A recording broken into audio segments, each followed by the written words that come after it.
amnistie.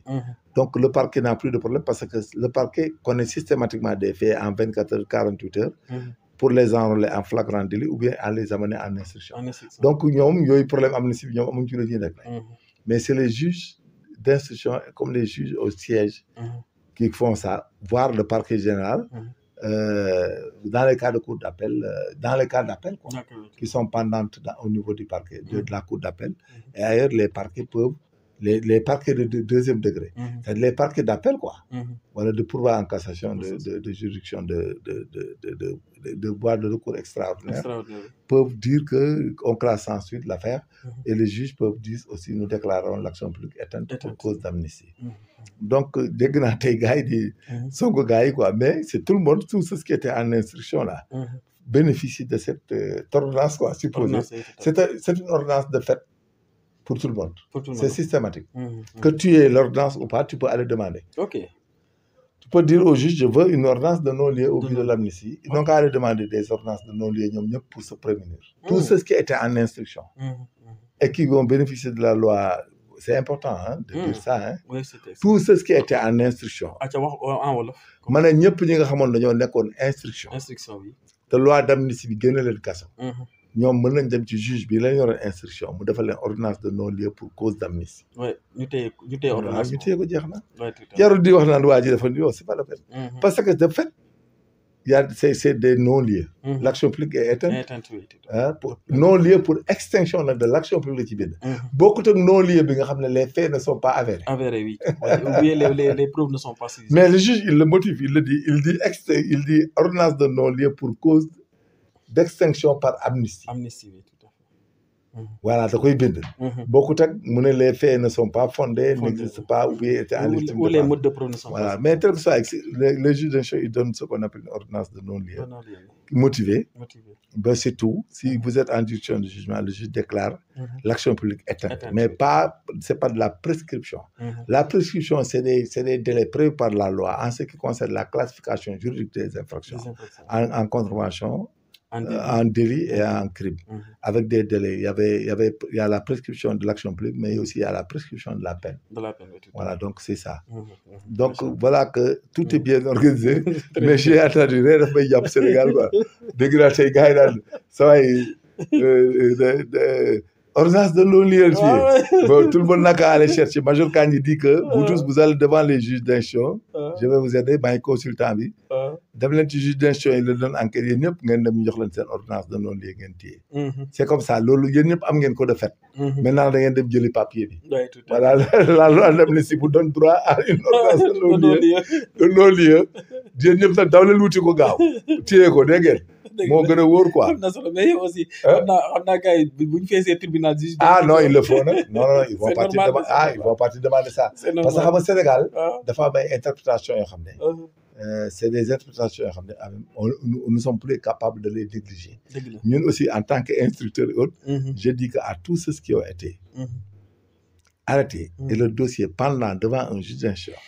Maintenant comme il en est ainsi. allez-y chercher. Une ordonnance de non-lieu pour amnistie. Et extinction de la voie comme ça ëllëg. Il y aura le principe de non-activité de la loi pénale qu'il faut accepter. Dans 5 cas bu ñu bëggee indiwaat beneen benn ngeen ne ko bàcc table ji ne les choses ont été prescrites ont été éteintes par amnistie de l'autorité légitime d'alors.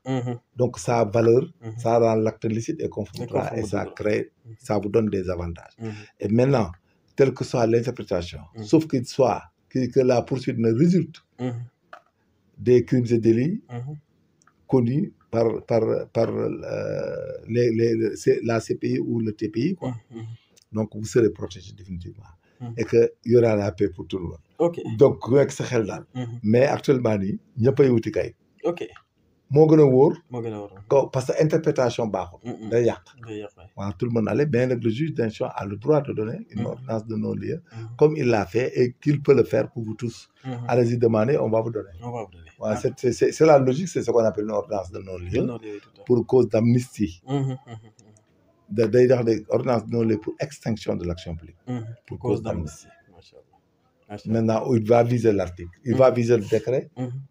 de loi portant loi d'amnistie. dafay viser ci ordonnance bi. léegi nag jox leen ku nekk téye sa bos. waaw wax ji jeex. ngeen naa yoo ko. lamb bu tëj. voilà comme ça yow les saar là yi nga xam ne. ils sont les conseillers cachés de Pastef là. ils vont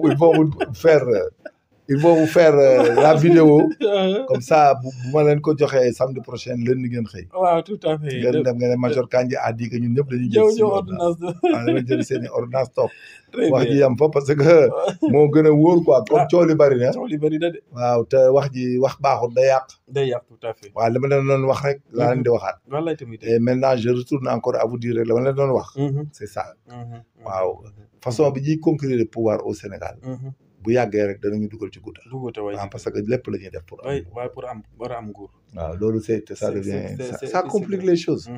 dañu doon bañ démb rek la ñuy bañ tey ñun. et je recommande la gendarmerie, la police et la magistrature aux populations. Ne vous en prenez pas à ces institutions parce que ñoom dañoo am lu leen di tënk rek. ñoom c'est comme saxaar. il faut mu daw ci raay bi. waaw tout à fait ci raay rek lay mën a daw. ci raay rek la mën a daw. waaw c'est ça bu leen nangu nekk ak ñoom en contentieux. il faut laisser la gendarmerie et la police et les magistrats à côté parce que ñoom dañoo am lu leen di tënk kese. voilà ñuy def seen liggéey tranquille. waaw et puis yàlla baax na. yàlla baax na acca kontaan nañ bu baax a baax major Kandji ci waxtaan bi ak leeral yu am solo yooyu bu fekkee da nga am dernier mot booy wax ñu wax rek mbokki téléspectateur sa livre bi moom dinañ ko am. waaye dernier mot bi mooy di encourage ñun tout le monde. en ce qui concerne le livre moom on souhaite que tous les gendarmes tous les membres des forces sécurité ku nekk am ci. di ko lire. parce que je pense bu ñu ko lire yu bari yi fii am na ak wax jeeg interprétation des comportements yi.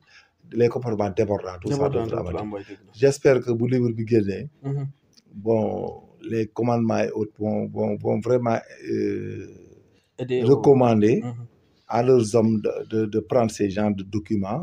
C'est pas un livre inventé où la littérature a été des poétesses ou de la poésie, mais c'est des cours, c'est des condensés de cours avérés et homologués par le système des Nations Unies. Si vous arrivez à tout lire, à tout comprendre, vous allez voir en vous une autre personne, un autre agent. Et là, ça vous protégera dans l'exercice de vos fonctions. Ça vous encadrera dans les actes que vous aurez à déposer dans le temps et dans l'espace. Dans l'espace, machallah. En tout cas, am na solo bu baax livre la daal boo xam ne man mi foog naa lire naa ko avant publication mais fi mu ne nii aussi maa ngi ci 48e page. C'est bon. Ouais, depuis hier. ci laa fanaan ba 4 heures du matin mais c'est un livre extraordinaire quoi surtout par rapport au civisme par rapport au patriotisme. C'est ça, tout est là-dedans, le leadership, le commandement. Au commandement, non c'est extraordinaire quoi. Des comportements. En tout cas, on conseille à tout le monde que ce soit civil ou militaire de faire tout pour avoir ce document. C'est des condensés de cours homologués par le système des Nations Unies. Et ça a été condensé, des recherches et des condensements de plus d'une dizaine d'années. Machallah. Déjà, j'avais les informations depuis 2007, 8, 9 en Haïti. Quand je suis revenu en Côte d'Ivoire aussi, en 13, 14, 15, après j'ai fait les vérifications. Donc imaginez quelque chose qui a été initié depuis 2007. Jusqu'à aujourd'hui, ça fait 18 ans. 18 ans, oui. 18 ans, 17 ans, 18 ans. Mais on n'a rien inventé. À ma qualité de chef de curriculum,